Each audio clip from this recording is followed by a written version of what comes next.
Chapter 9.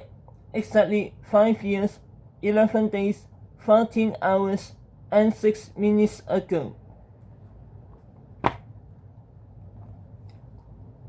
"Hey, you stupid kid!" shouted Billy Bill, the owner of the gas station.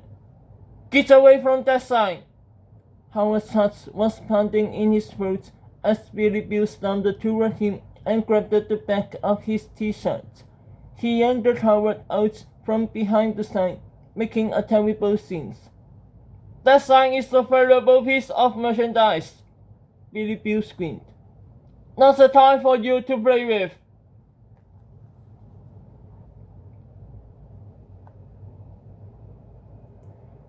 I'm sorry, Howard whispered, frantically trying to pull away, but it was too late.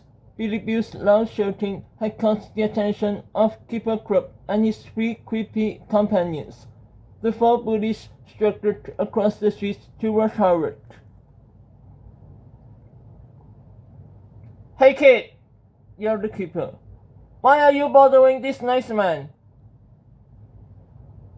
"I'm sorry," Howard said again, looking down. Billy Bill released Howard with a shove, causing him to fall to the ground. "You boys better take care of your little friend there," Billy Bill said, "or I'm gonna call the cops on him." "Don't worry, mister," said Kipper with an evil grin. "We'll take good care of him."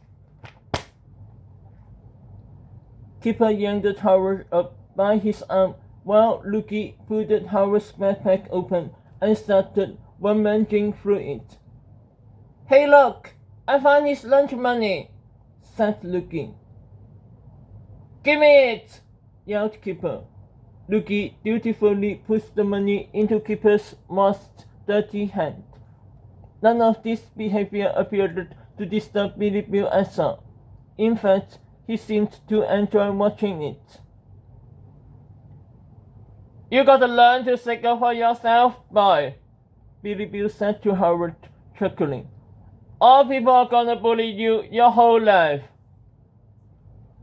The 4 friends dragged Howard across the street toward the school parking lot. Howard's luck was running out.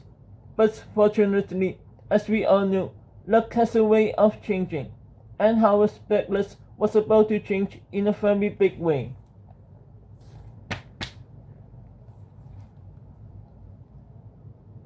Chapter 10. Meet George. This is George Beard. George is 5 3/4 years old. He and his parents had just moved from Michigan into the house next door to Howard and his family. George was what adults like to call a precious child. His mother had taught him to read and write when he was 4 years old, and he currently scored higher on tests than most children twice his age. George's former teachers had suggested that he skip ahead to the 3rd grade, but his parents decided it would be better if George stayed in a classroom with kids of his own age. To this day, George's parents were still not sure if they had made the right decision. On the one hand, George had developed good social skills and had been well liked by his classmates. That was good. On the other hand, George was bored in class and often got into mischief. That was bad.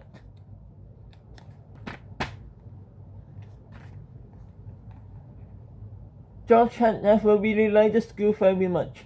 He preferred riding his skateboard, watching monster movies, and reading comics and graphic novels. George liked writing stories too. He had filled up more than 20 spiral notebooks with marvelously silly adventure stories that he had written all by himself. Many of George's stories had gotten him into trouble when he read them out loud at his old school. His classmates loved them, but his teachers thought they were rude, violent, and totally inappropriate.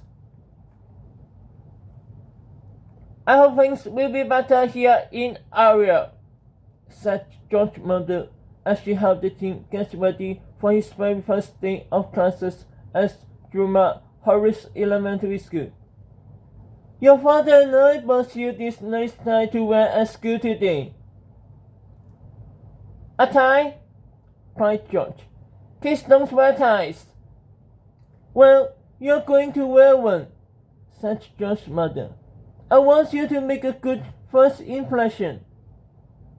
Oh, come on, Mom, said George. Ties are for nuts. Oh, for heaven's sake, said George's mom. Your father wears a tie. Is he a nerd?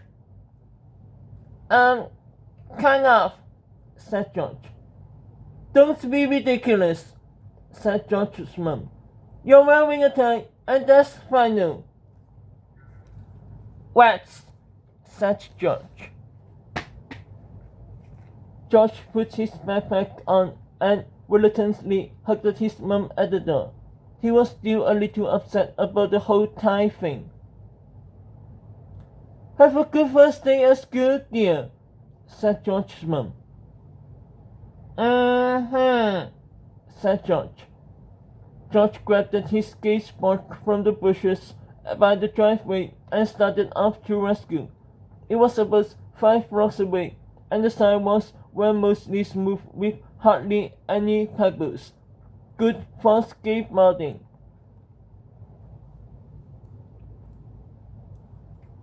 The ride to school had been very pleasant, actually, until George reached the corner of Dogwood Drive and Rosita Lane. There was some kind of commotion going on in front of the gas station across the street, and George watched it intensely as he waited for the traffic lights to change. He saw the gas station guy shove a yellow-haired kid to the ground. Then he saw some mean-looking kids yank the boy up and steal his money. This was not good. Finally, the light changed and George walked across the street toward the gas station. He stood by the display sign while the attendants laughed at the yellow-haired kid and told him he needed to learn to stick up for himself. George was furious.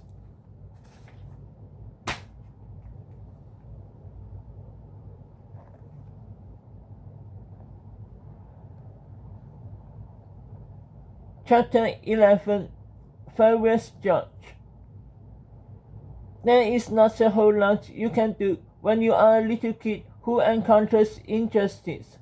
Your natural desire is to set things right, but that can often backfire, resulting in even greater injustices.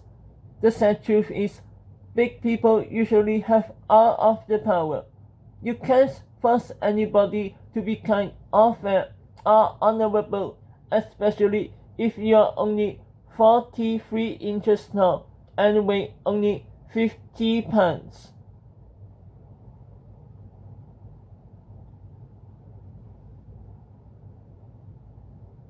That's why it's important to be smart.